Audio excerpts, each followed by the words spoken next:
Біздің екінші сабағымыз қытайша жазуды аудару. Ол үшін App Store немесе Play Market'тен осы переводчикті скачать етіп аламыз. Енді қытайша жазуды аудару үшін, мысалы, бір дүкенге кірейін, мына жерде қызыл батырманы басып, толық ақпаратты алу үшін скриншоттап аламын осы бетті.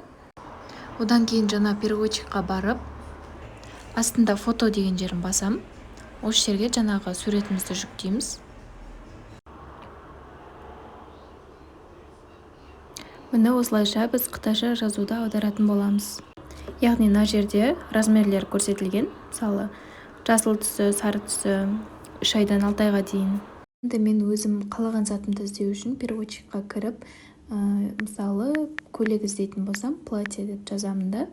Мына жерде тіл міндетті түрде орысша тұру керек. Жаздым, скопировать етіп аламын да.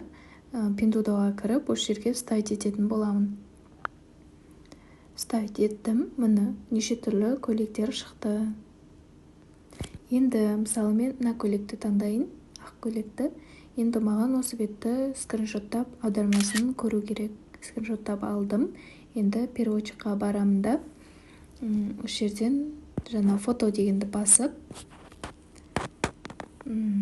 суретті таңдадым. Енді осы жердегі переводты көретін боламын. Міне. Осы жерден аударып көрсеңіздер болады.